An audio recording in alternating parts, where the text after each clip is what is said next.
В 2021 году в России отмечают 200-летие со дня рождения великого русского писателя Николая Алексеевича Некрасова. Как поэт и организатор литературного процесса Николай Некрасов является целой эпохой в истории отечественной литературы. Любовь к своему народу, к родной природе сливались у Николая Некрасова в одно чувство.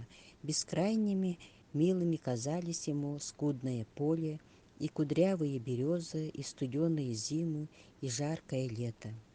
Поэт всей душой стремился передать это чувство своим читателям, в том числе и детям. Николай Алексеевич Некрасов родился 10 декабря по новому стилю в местечке Немировка Подольской губернии. Он был третьим ребенком в семье. Мать Елена Андреевна, урожденная Закревская, малороссийская дворянка. Отец Алексей Сергеевич Некрасов, небогатый помещик, армейский офицер. Через 3 года после рождения сына он, войдя в отставку майором, навсегда переселился в свое родовое поместье в Ярославском имении Гришневе, которое находится недалеко от Волги. Гришнево находилось на равнине среди бесконечных лугов и полей. Здесь, в деревне, поэт провел свое детство. Гришнево было окружено лугами и полями, а несколько поодаль возвышалась зубчатая стена большого леса, в котором изобилие росли грибы и ягоды. По лугам и в лесу подолгу бродил Некрасов в окружении крестьянских ребятишек.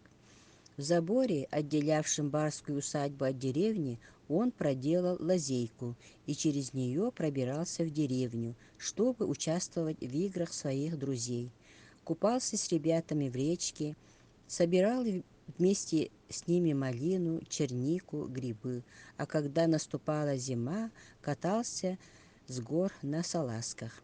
Так с самого раннего детства Некрасову стала близка, мила деревенская жизнь, жизнь простого народа. Некрасов о природе. Любовь к полям и лесам своей родины, к ее снегам и морозам, к ее весеннему зеленому шуму зародилась у него в ранние детские годы и отразилась позднее в поэзии. Идет, гудет зеленый шум, весенний шум. Как молоком облитые стоят сады вишневые, тихохонько шумят. Стихотворение «Зеленый шум». Как-то особенно тихо вдруг стало, на небе солнце сквозь тучу играло, тучка была небольшая на нем, а разразилась жестоким дождем. Прямо и светло, как прутья стальные, в землю вонзали струи дождевые, силой смертельной. Стихотворение «Дедушка Мазай и зайцы». А вот картина осенней природы. Славная осень, здоровый, ядреный, воздух усталые силы бодрит, лед неокрепший на речке студеной, словно как тающий сахар лежит. Листья поблекнуть еще не успели, желтые и свежие, лежат, как ковер. Стихотворение «Железная дорога». А песни Мороза воеводы рисуют нам русскую зиму. Метели, снега и туманы, покорны морозу всегда. Пойду на моря, океаны, построю дворцы изо льда, задумаю реки большие, надолго упрячу под гнет, построю мосты ледяные, каких не построит народ. Мороз. Крестьянские дети в творчестве Некрасова. О, милые плуты! Кто часто их видел, тот, верю я, любит крестьянских детей. Счастливый народ, ни науки, ни неги не ведают в детстве они. Я делал с ними грибные набеги, раскапывал листья, обшаривал пни, старался приметить грибное местечко, а утром не мог ни за что отыскать. Грибная пора отойти не успела, гляди, уж чернёхоньки губы у всех, набили оскому, черница поспела, а там и малина, брусника, орех, ребяческий крик, повторяемый эхом, с утра и до ночи гремит по лесам.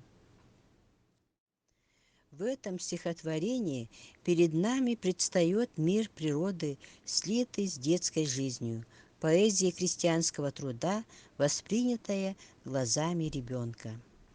Он видит, как поле отец удобряет, как в рыхлую землю бросает зерно, как поле потом зеленеть начинает, как колос растет, наливает зерно. Готовую жатву подрежут серпами, снопы перевяжут, на ригу свезут, просушат, колотят цепами, на мельницу смелют и хлеб испекут. Отведает свежего хлебца ребенок и в поле охотней бежит за отцом. Дети на селе начинали трудиться рано. На первых порах они выполняли вспомогательную работу, но без их помощи родителям пришлось бы туго. Крестьянский мальчик 5–6 лет учился ездить верхом и гонял скот на водопой. В 7–8 лет помогал на пашне, управлял лошадью. 9 лет у молодого хозяина обязанности прибавлялось: накормить скотину, вывести в поле навоз, барановать распаханную отцом пашню и убирать вместе со всеми хлеб. Отец брал сына на охоту, учил ставить селки, стрелять, ловить рыбу. К 14 годам подросток владел косой, серпом, цепом, топором, а уже через год мог заменить отца. Девочки в крестьянской семье тоже не сидели без дела. В 6 лет начинали осваивать прялку, в 10 работали серпом, шили. К 12–13 годам девочка в отсутствие родителей полностью вела хозяйство, носила воду, стирала, кормила птицу, доила корову, шила, вязала, стряпала, присматривала за младшими детьми. В 14 лет она ткала, жала, косила сено, а в 15 работала наравне со взрослыми. Всему, что умела сама, девочек учила мать, мальчиков – отец. Школа была доступна крестьянским детям, но дети бедняков могли обучиться только начальной грамоте, чтению, письму, счету. Одна из таких школ была открыта Некрасовым в Абакумцево. Двухэтажное здание школы сохранилось до наших дней. Сначала эта школа помещалась в простой крестьянской избе, позже, в 1872 году, было построено отдельное здание. Некрасов принял активное участие в сборе средств на строительство здания, привлекая к участию своих знакомых в Петербурге. Затем он стал попечителем школы и в этом качестве отвечал за отопление, освещение, ремонт и наем прислуги. Известно, что он закупал несколько раз книги для библиотеки. Школу разрешалось посещать всем желающим детям окрестных деревень. Ученики освобождались от всякой платы за обучение. Вот такому крестьянскому мальчику, ученику, и было посвящено стихотворение «Школьник». Ноги босы, грязно тело, и едва прикрыта грудь. Не стыдися, что за дело, это многих славный путь. Вижу я в котомке книжку, так учиться ты идешь. Знаю, батька на сынишку издержал последний грош. Скоро сам узнаешь в школе, как архангельский мужик по своей и Божьей воле стал разумен и велик. Встреча с этим голодным и оборванным школьником на пустынной дороге напомнила Некрасову судьбу Михаила Васильевича Ломоносова, великого архангельского мужика, который, желая учиться, пришел пешком в Москву из далекой северной деревни. Долго жил впроголодь, бедствовал и все же учился. Изучил физику, химию, металлургию и другие науки и стал знаменитым русским ученым и академиком. Множество других стихотворений для детей и о детях было написано Некрасовым.